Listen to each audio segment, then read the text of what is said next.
saya mulai presentasi, saya ingin berpantun terlebih dahulu untuk para pemimpin negara kita tercinta ini. Anak-anak menonton Upin Ipin, meja berantakan harus dirapiin. Jika ditunjuk jadi pemimpin, jangan manja minta disuapin. Oke, tambah satu lagi. Jangan meraba mesin traktor, karena nanti bisa terkena putaran motor. Pemimpin jangan jadi koruptor, karena itu perbuatan yang kotor. Bismillah. Assalamualaikum warahmatullahi wabarakatuh. Om Swastiastu, Namo Buddhaya, salam kebajikan.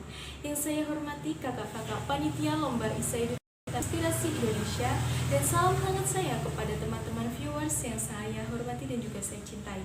Kepemimpinan, satu kata yang mudah diucapkan tapi sulit dalam tindakan. Menjadi pemimpin tidaklah mudah, apalagi jika ingin menjadi pemimpin yang baik. Banyak kriteria yang harus dipenuhi untuk menjadi seorang pemimpin yang baik.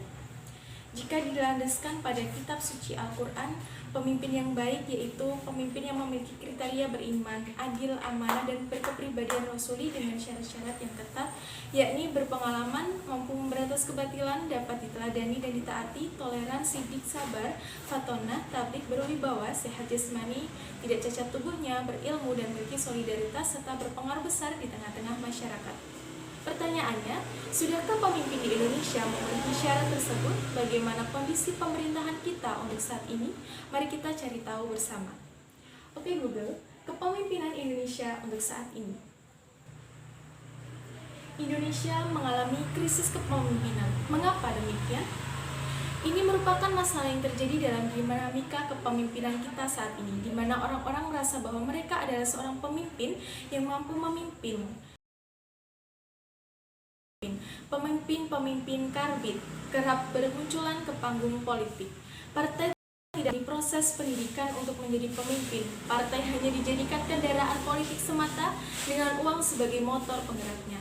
Jarang juga kepopuleran menjadi indikator penting sebagai salah satu yang dipaksakan. Permasalahan lain dari kepemimpinan kita adalah kurang tegas dalam memimpin, sehingga masyarakat menjadi bingung dengan pola kepemimpinan yang berkembang. Ditambah lagi dengan bumbu-bumbu politik pencitraan yang menjadi landasan dalam bertindak, sehingga jika permasalahan muncul membutuhkan waktu yang sangat lama untuk segera diantisipasi dan ditanggulangi. Hal-hal lain yang juga mulai berkembang yaitu paradigma berpikir tentang seorang pemimpin. Kecenderungan yang terjadi dalam kepemimpinan kita saat ini yaitu menganggap dirinya sebagai seorang raja yang harus disembah dan juga dipuja-puja. Ketika para pemimpin datang berkunjung, maka blokade-blokade jalan dilakukan dengan dalih pengamanan yang bisa dianggap terlalu berlebihan. Lalu, bagaimana cara menghentikan pola kepemimpinan yang mulai kacau ini? Jawabannya tak lain tak bukan yaitu dengan pendidikan. Tantangan seorang pemimpin semakin hari semakin kompleks dan rumit. Untuk itu, seorang pemimpin sekarang tidak cukup lagi hanya mengandalkan pada bakat atau keturunan. Pemimpin zaman sekarang harus belajar, harus membaca, harus mempunyai pengetahuan mutakhir dan pemahamannya mengenai berbagai soal yang menyangkut kepentingan orang-orang yang dipimpinnya. Selain itu, pemimpin juga harus memiliki kredibilitas dan integritas, dapat bertahan serta melanjutkan misi kepemimpinannya. Kalau tidak, pemimpinan itu hanya menjadi suatu karikatur yang akan menjadi cermin atau bahan tertawaan dalam kurung sejarah kelak kemudian hari. Mengenai pemimpin di masa depan, pada tahun 2045 Indonesia akan mendapatkan bonus demografi karena diprediksi jumlah penduduk usia produktif akan melebihi jumlah dari penduduk usia non-produktif. Oleh karena itu, generasi Z harus mulai dipersiapkan untuk menyongsong generasi emas 2045. Salah satunya adalah melalui pendidikan.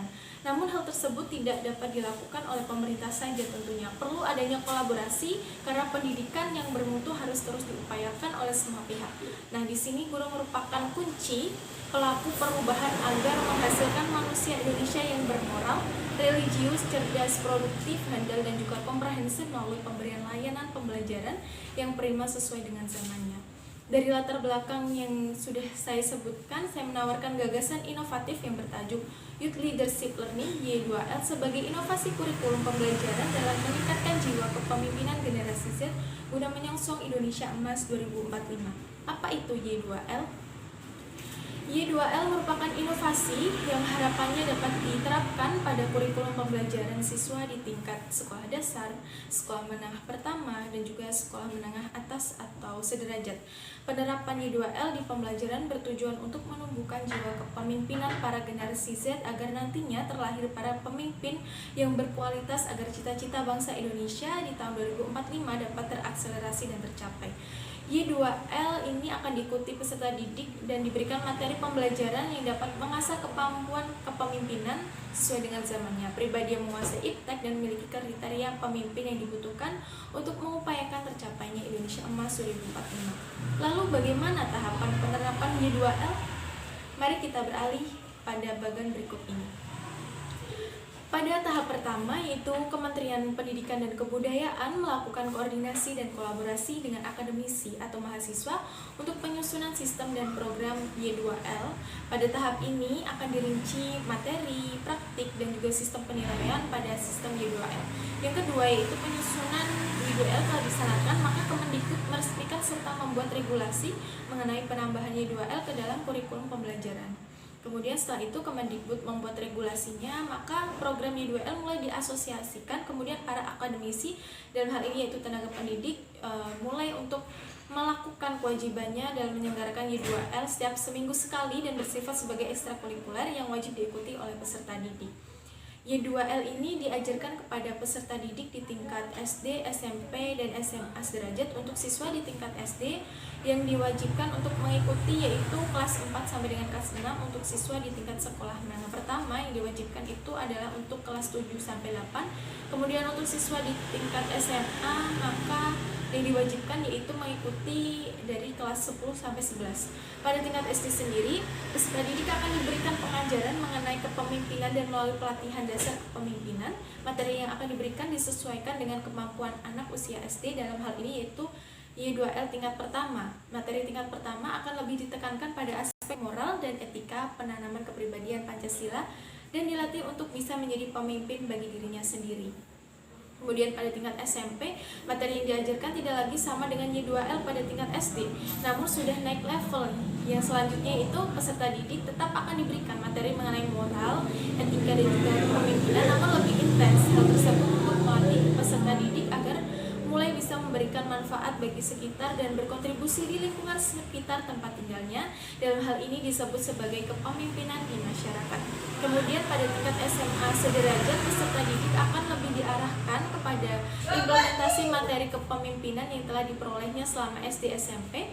Peserta didik akan dilatih untuk bisa menjadi pribadi yang kritis, memiliki critical thinking. Bukan hanya itu, peserta didik juga akan diberikan wadah untuk bisa praktik menjadi pemimpin bagi organisasi, baik organisasi internal, sekolah maupun masyarakat, sehingga diharapkan setelah lulus dari pendidikan SMA sederajat, setiap peserta sudah memiliki bekal kepemimpinan yang baik serta memiliki karakter, moral, dan etika yang sesuai dengan kepribadian dan kebudayaan bangsa Indonesia. Setelah dilakukannya pembelajaran, maka selanjutnya pendidik harus melakukan penilaian hasil pembelajaran kepemimpinan sudah ditempuh peserta didik melalui Y2L ini. Nantinya nilai tersebut akan dimasukkan ke dalam rapor siswa dan menjadi salah satu tolok ukur hasil belajar siswa.